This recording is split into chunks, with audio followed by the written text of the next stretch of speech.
आइए दोस्तों शुरू करते हैं एक्सरसाइज 1.2। क्वेश्चन नंबर 1 है state whether the following statements are true और फॉल्स, जस्टिफाई और आंसर्स। आपको ये स्टेटमेंट्स बतानी है, इनमें कौन ट्रू है और कौन फॉल्स है, और अपने आंसर को फिर जस्टिफाई भी करना है कि ऐसा क्यों है। सबसे पहले है every irrational number is a real number, कि हर इरेशनल नंबर आपका रियल नंबर होता है। तो दोस्तों ये ट्रू है। ट्रू इसलिए है क्योंकि रियल नंबर के अंदर आपके इरेशनल और रैशनल दोनों आते हैं। तो फर्स्ट पार्ट को मैं लिखूंगा ट्रू।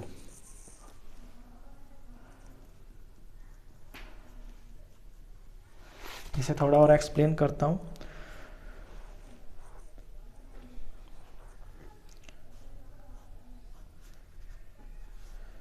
देखिए, ये आपका रियल नंबर है। रियल नंबर के अंदर आपके रैशनल नंबर और इरेशनल नंबर दोनों होते हैं। तो हर इरेशनल नंबर आपका रियल नंबर होता है। तो ये ट्रू है। लैंग्वेज में इसे लिखेंगे since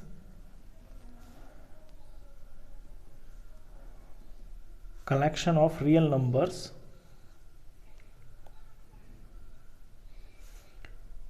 is made up of rational and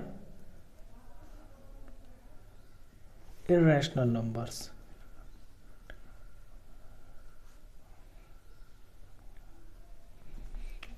second part में कहता है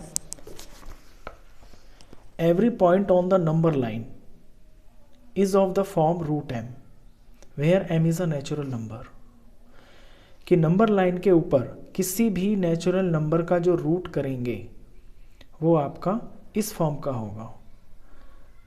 दोस्तों ये बिल्कुल फॉल्स है। इसका रीज़न क्या है मैं एक्सप्लेन करता हूँ आपको।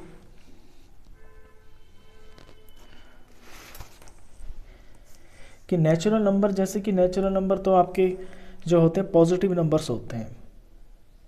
जैसे कोई भी रैशनल नंबर है 9 है, अब 9 का जब आप रूट करेंगे तो जो इसका आंसर होगा ना वो पॉजिटिव ही आएगा। हर नेचुरल नंबर आपका पॉजिटिव होता है। अब हर नेचुरल नंबर आपका पॉजिटिव होता है तो उसका जो स्क्वायर रूट है वो भी पॉजिटिव ही आएगा, हर बार पॉजिटिव आएगा। और ये कहता है कि every point on the number line is of the form this, कि नंबर लाइन के हर पॉइंट, नंबर लाइन का पॉइंट तो आपका -1 भी है, -2 भी है, -3 भी है। ये कहता है कि नंबर लाइन पे जो हर पॉइंट होता है वो आपका रूट m की फॉर्म का होता है, जहाँ पे m आपका नेचुरल नंबर होता है। तो ऐसा कैसे पॉसिबल हो सकता है कि नेचुरल नंबर है और उसका जो स्क्वायर रूट है वो आपका माइनस आ जाए? ऐसा तो हो ही नहीं सकता। तो इसलिए ये फॉल्स है। लैंग्वेज में लिखेंगे नो नेगेटिव नंबर। ये फॉल्स है। क्यों है? Because no negative number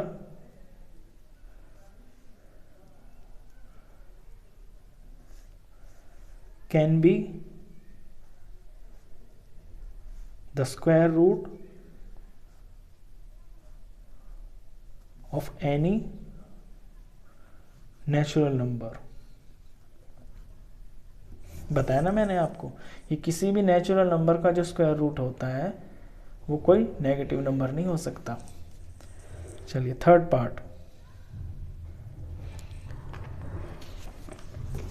part में है every real number is an irrational number, कि हर रियल नंबर आपका इरेशनल नंबर होता है। तो ये भी फॉल्स है। और इसको मैं आपको फर्स्ट एग्जांपल से समझा सकता हूँ। यहाँ पे कहते हैं कि एवरी रियल नंबर, यानी कि हर रियल नंबर आपका इरेशनल नंबर होगा। तो रियल नंबर, सारे के सारे जो रियल नंबर होते हैं ना वो आपके इरेशनल नंबर नहीं हो सकते, उनमें रैशनल नंबर भी तो होते हैं, इसलिए ये फॉल्स है। लैंग्वेज में लिखेंगे, आपको एक एग्जांपल दे देंगे। For example 5 is a real number. 5 real number है, but not irrational.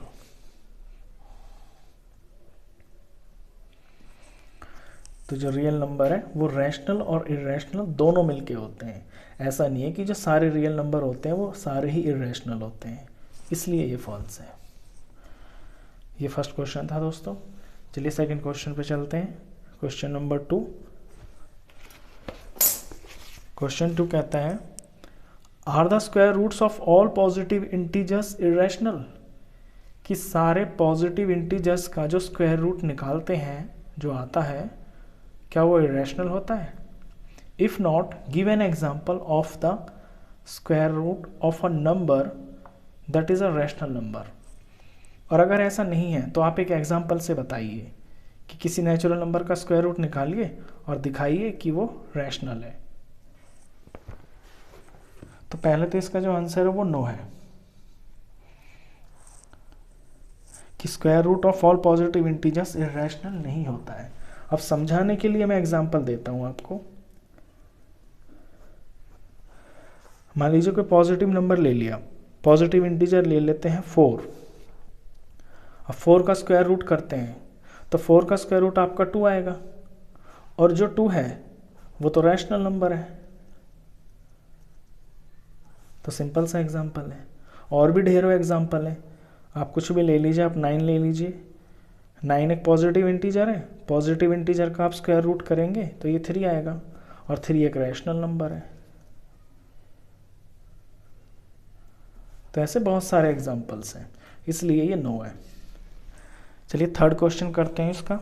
Third question काफ़ी इंपॉर्टेंट है, ये पेपर में बहुत आता है, कंस्ट्रक्शन का क्वेश्चन है ये।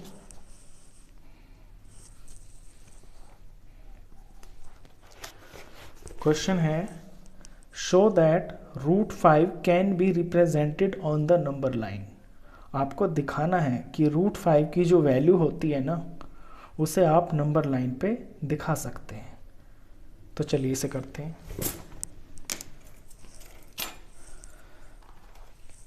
सबसे पहले तो आपको इसमें एक नंबर लाइन बनानी है।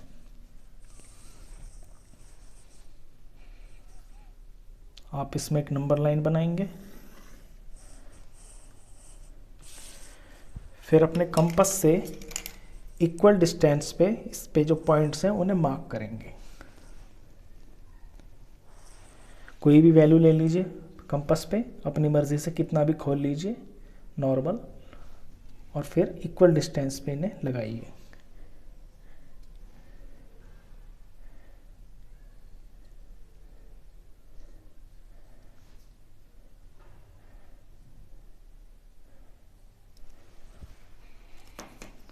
मान लीजिए यहाँ मैं 0 ले लेता हूँ,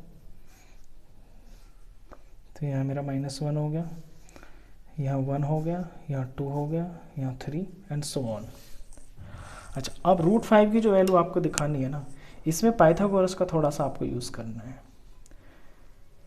देखिए √5 आपका कब आता है, हाइपोटेन्यूज में √5 आपका कब आएगा, जब इसकी एक साइड आपकी 2 हो, 2 का स्क्वायर आ जाएगा, और एक साइड आपकी 1 हो तो 1 का स्क्वायर। यानी कि एक साइड अगर आपकी 2 है तो 2 का स्क्वायर, और दूसरी इसकी 1 है तो 1 का स्क्वायर, और अंडर रूट होता है आपका हाइपोटेन्यूज, तो आपकी √5 आ जाती है। तो यहाँ भी आपको एक राइट ट्रायंगल तैयार करना है, जिसमें आपको एक साइड तो लेनी है 2, तो मैं नीचे वाली साइड को 2 ले लेता हूँ, और यहाँ से ऊपर एक 90 डिग्री का एंगल बनाऊंगा पहले तो, क्योंकि राइट ट्रायंगल बनाना है।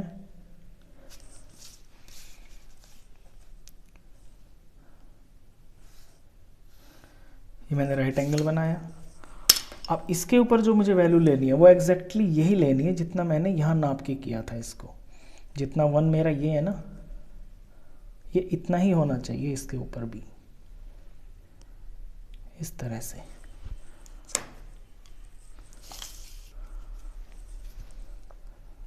अब इसको मैं 2 से ज्वाइन कर दूंगा।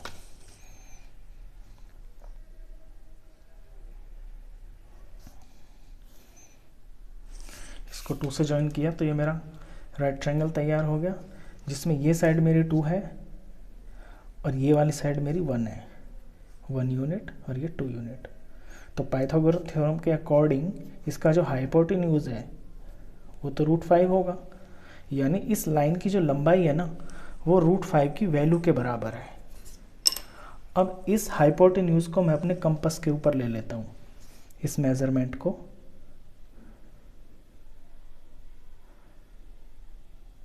ये मैंने कंपास पे ले लिया। अब 0 पे रख के अपनी नंबर लाइन के ऊपर मैं इसे ऐसे कट कर देता हूँ। तो नंबर लाइन पे जहाँ ये कट हुआ है यही वैल्यू आपकी √5 है। ये 2 पॉइंट समथिंग आया है ना, 2.2 या 3 समथिंग होगा, यही आपकी √5 की वैल्यू है। आप इसे प्रैक्टिकल भी करेंगे ना, √5 की वैल्यू निकालनी आपको आती होगी डिवीज़न मेथड से, तो जितना यहाँ पे आएगा ना 2 point something exactly number line के ऊपर भी उतना ही आएगा। तो ये क्वेश्चन काफ़ी इंपॉर्टेंट है, ये एग्ज़ाम में बहुत आता है। तो ये एक्सरसाइज आपकी 1.2 थी। ये तीनों क्वेश्चन आई होप आपको बहुत अच्छे से समझ में आए होंगे। वीडियो अच्छा लगा हो तो प्लीज़ इसे लाइक कर देना, और 9th क्लास का कंप्लीट मैथ्स पढ़ने के लिए आप इस चैनल को भी सब्सक्राइब कर देना। Thank you.